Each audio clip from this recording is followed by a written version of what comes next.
کیا آپ کو معلوم ہے کہ ایک عام انسان اگر وہ نیزہ پھینکے تو وہ کتنی دور تک پھینک سکتے ہیں؟ بلکہ اس سے قبل ہم یہ جان لیتے ہیں آج کی اس ویڈیو میں کہ ایک عام انسان کے لیے جیولن کا وزن کتنا ہوتا ہے۔ بلکہ اولمپکس کی تاریخ میں جو مقابلے ہوتے ہیں آج کل کے حساب سے، اس میں وہ جو نیزہ پھینکا جاتا ہے، جو جیولن تھرو کی جاتی ہے، اس کا وزن کتنا ہوتا ہے؟ تو عموماً مردوں کے لیے اس کا وزن 800 گرام ہوتا ہے اور خواتین کے لیے یہ 600 گرام کے وزن پر مشتمل ہوتی ہے، اور اس کی لمبائی 2.5 میٹر سے لے کر 2.7 میٹر تک اس کی لمبائی ہوتی ہے۔ ایک عام انسان جو پیشہ ور نہیں ہے، جس نے ٹریننگ نہیں کی، جو ابھی تک کھیل کے قواعد و ضوابط سے آگاہ نہیں ہے، جس کو وہ تکنیک نہیں آتی، وہ انسان 15 سے 30 میٹر کی دوری تک نیزہ پھینک سکتا ہے۔ یعنی کہ یہ تقریباً بنتے ہیں، اگر ہم اس کو فٹ کے حساب سے دیکھیں تو 100 فٹ کے لگ بھگ یہ بنتا ہے۔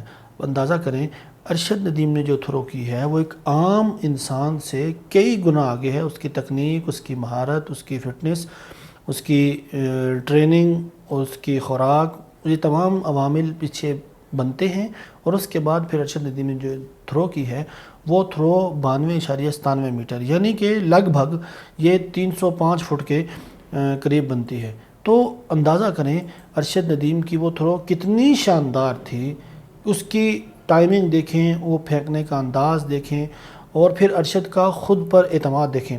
آپ یہ 7 تصویریں دیکھ رہے ہیں۔ نیرج چوپڑا وہ تھرو مارنے کے بعد، وہ تھرو پھینکنے کے بعد بار بار گر جاتے تھے، ان سے فاؤل ہو جاتا تھا، وہ لائن کراس کر جاتے تھے۔ باقی ممالک کے، گرینیڈا کے یا جرمنی کے یا باقی ممالک کے جو جیولن تھروور تھے وہ بھی لائن کراس کر جاتے تھے، ان سے نیزہ تھرو کرنے کے بعد اپنے آپ کو سنبھالا نہیں جاتا تھا۔ ارشد ندیم آیا، وہ اس نے رن اپ لیا، اس نے تھرو کی، تھرو کرنے کے بعد وہ بندہ لائن کراس نہیں کرتا بلکہ وہیں گھٹنوں پہ روک کے اوپر کھڑا ہو جاتا ہے۔ تو ایک یہ غیر معمولی انسان کی ایک غیر معمولی تھرو تھی، اور صرف یہی نہیں، اس نے اولمپک کی تاریخ کا ریکارڈ بھی بنا دیا۔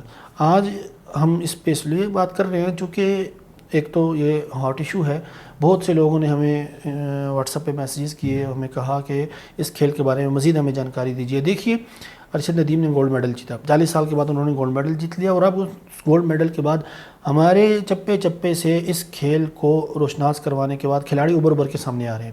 یاسر سلطان بھی کل ہم نے بات کی تھی، پاکستان کے نمبر 2 رینک کے جیولن تھروور ہیں، انہوں نے ایشین ایتھلیٹکس چیمپئن شپ میں پاکستان کے لیے 2023 میں برونز کا میڈل جیتا تھا، ابھی تک ان کو انعام نہیں ملا، اس پہ بھی ہم نے بات کی تھی۔ ان کا کیس بھی ارشد ندیم کی وجہ سے ہائی لائٹ ہوا ہے، امید ہے کہ ان کے حق میں بھی آواز بلند کی جائے گی، ان کو بھی سنوائی ہوگی، ان کو بھی ان کا حق، جائز حق ملے گا۔ تو یہ آج کی ویڈیو بنانے کا مقصد بہت سے لوگوں کو اس کھیل کے قواعد و ضوابط سے روشناس کروانا تھا، اور مزید یہ بتلانا تھا کہ ارشد ندیم کی جو تھرو تھی بھیا کمال تھی۔ ہم تو اب تک اس کے سرور میں ڈوبے ہیں، اس کے نشے میں ڈوبے ہیں، اب تک وہ تھرو بار بار دیکھتے ہیں، کبھی انگلش کمنٹری میں دیکھتے ہیں، کبھی ہندی میں دیکھتے ہیں، کبھی عربی میں دیکھتے ہیں، اور ہر ایک کمنٹری میں ہر ایک تبصرے کے ساتھ وہ الگ ہی مزہ دیتی ہے، الگ ہی سرور دیتی ہے۔ بلا شبہ اولمپکس کی تاریخ کا جو ورلڈ ریکارڈ ارشد ندیم نے طے کیا ہے، یہ انشاءاللہ ارشد ندیم خود ہی توڑے گا۔ آج کی ویڈیو کے لیے اتنا ہی، ملتے ہیں پھر کسی ویڈیو میں، تب تک کے لیے اجازت دیجیے، اللہ حافظ۔